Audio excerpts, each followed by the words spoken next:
ଆଜିର ଏଇ ବ୍ୟସ୍ତବହୁଳ ଜୀବନ ଭିତରେ ଆମେ ହୁଏତ ବହୁତ ଆଗକୁ ଚାଲି ଆସିଛେ, କିନ୍ତୁ କିଛି ସ୍ମୃତି ଆଜି ବି ମାଟି ସହ ଯୋଡ଼ି ହେଇ ରହିଛି। ଆଜି ମୁଁ ଆଉ ବାପା ବାହାରିଥିଲୁ ଆମ ବାଡ଼ିକୁ ଟିକେ ମଞ୍ଜା ଆଣିବା ପାଇଁ। ବାପା କହିଲେ, ଜାଣିଛୁ ମା, ଆମ ସମୟରେ ଚାଷ ହିଁ ସବୁ କିଛି ଥିଲା। ସେଥିପାଇଁ ତ କୁହନ୍ତି, ଚାଷ ଅଛି ଯାହାର କି ଆନନ୍ଦ ତାହାର।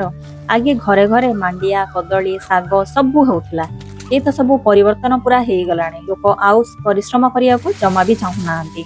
ସେଥିପାଇଁ ସେତେବେଳେ ଆମେ ସବୁ ଭଲ ଭଲ ବିନା ସାର ଦିଆ ଖାଦ୍ୟ ଖାଉଥିଲେ ଓ ବହୁତ ପରିଶ୍ରମ କରୁଥିଲେ, ଯୋଉଥିପାଇଁ କି ଆମର ଦେହ ବହୁତ ସୁସ୍ଥ ରହୁଥିଲା। ବାପା ଚାଷ ତ କରିବାକୁ ବହୁତ ଭଲ ପାଆନ୍ତି। ଯେତେବେଳେ ଆମେ ପୁରା ପରିବାର ବାଡ଼ିକି ଆସୁ, ବାପା ବହୁତ ଖୁସି ହେଇଯାଆନ୍ତି। ଆଜି ସେହି ବାଡ଼ିରୁ ଫ୍ରେଶ ମଞ୍ଜାଟିଏ କାଟିଲେ ବାପା, ଦେଖନ୍ତୁ କେତେ ସୁନ୍ଦର ହେଇଛି ଏ ମଞ୍ଜାଟି। ଏହି ମଞ୍ଜାର ସ୍ୱାସ୍ଥ୍ୟ ଲାଭ କହିଲେ ନ ସରେ। ଆଇରନ୍, ଭିଟାମିନ୍ B6, ପୋଟାସିୟମରେ ଭରପୁର, ବିପି, ସୁଗର ପାଇଁ ଭଲ, ହିମୋଗ୍ଲୋବିନ୍ ଲେଭେଲକୁ ବି ବଢାଏ, ହାର୍ଟ ହେଲ୍ଥ ପାଇଁ ବି ଭଲ, କିଡନୀ ଷ୍ଟୋନ ପାଇଁ ମଧ୍ୟ ବହୁତ ଭଲ।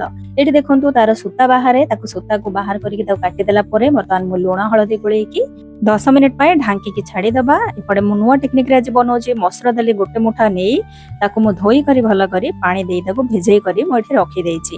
ରଖିଥିବା ମଞ୍ଜାକୁ 10 ମିନିଟ୍ ହେଇଗଲାଣି, ତ ତାକୁ ଭଲ ଭାବରେ ମୁଁ ଗୋଟେ ଏଠି ଛେଚା ସାହାଯ୍ୟରେ ଟିକେ ଛେଚି ଦଉଛି, ଯୋଉଟା ତାର ପାଣି ଅଂଶଟା ବାହାରି ପଡିବ। ୟାର ପାଣି ବହୁତ ହେଲ୍ଦି, ଯଦି ପାରିବେ ଆପଣ ତାକୁ ପିଇ ଦେଇ ପାରିବେ, ଆପଣଙ୍କ ଆଖି ପାଇଁ ମଧ୍ୟ ବହୁତ ଭଲ। ମଞ୍ଜାକୁ ଭିନ୍ନ ଷ୍ଟାଇଲରେ ରନ୍ଧାଯାଏ। ଆଜି ମୁଁ ରାନ୍ଧୁଛି ଗୋଟେ ଅଲଗା ପ୍ରକାରର।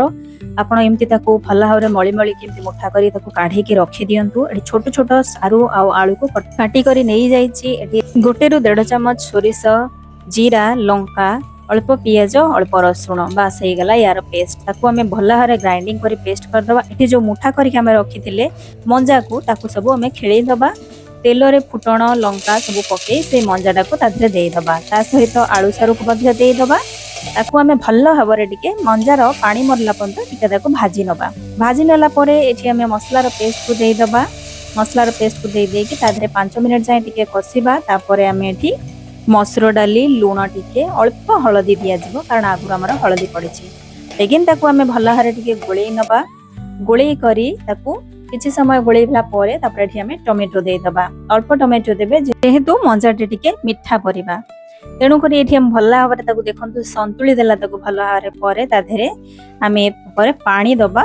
ପାଣି ଦେଇକରି ଅଳ୍ପ ପାଣି ଦେବେ, ଯୋଉଟା କି ଯେତିକି ସମୟ ଆପଣଙ୍କୁ ସିଝିବା ପାଇଁ ଲାଗିବ। ଅଲରେଡି ମଞ୍ଜାଟି ଆମେ ଭଲ ଭାବରେ ଚକଟି ଦେଇଛନ୍ତି, ସେ ନରମ ହେଇଯାଇଛି। ଯାହା ଆଳୁ ସାରୁ ଛୋଟ ଛୋଟ କଟା ହେଇଥିବା ପାଇଁ ସେଥିପାଇଁ ଟିକେ ଆମେ ତାକୁ ସିଝେଇବା। ସିଝେଇଲା ପର୍ଯ୍ୟନ୍ତ ଦେଖନ୍ତୁ ବର୍ତ୍ତମାନ ହେଇଯାଇଛି ଭଲ ଭାବରେ। ତାକୁ ଏମିତି କି ଢାଙ୍କି ଢାଙ୍କି କରିକି ତାକୁ ଗୋଳେଇ ଗୋଳେଇକି ତାକୁ କରିବା। କରିସାରିଲା ପରେ ଏଠି ଗୋଟେ ନୂଆ ଟେକ୍ନିକ ଆପଣଙ୍କୁ କହିବି, ଯେ ଲାଷ୍ଟକୁ ଆପଣ ଏମିତି ସବୁ ଏକାଠି କରି ନିଅନ୍ତୁ। ଏକାଠି କରିନେଲା ପରେ ମୁଁ ଏଠି ଭାଜିକି ରଖିଥିବା ବଡିକୁ ତାକୁ ଦେଇ ଦଉଛି। ଟିକେ ଚୋରି ଚୋରିକି ରଖିଥିଲି ତାକୁ। ତାପରେ କଞ୍ଚା ସୋରିଷ ତେଲ ତାକୁ ବୁଲେଇ ଦେଇ 5 ମିନିଟ୍ ପର୍ଯ୍ୟନ୍ତ ଆମେ ତାକୁ ଏଠି ଭଲ ଭାବରେ ଢାଙ୍କି ଦବା।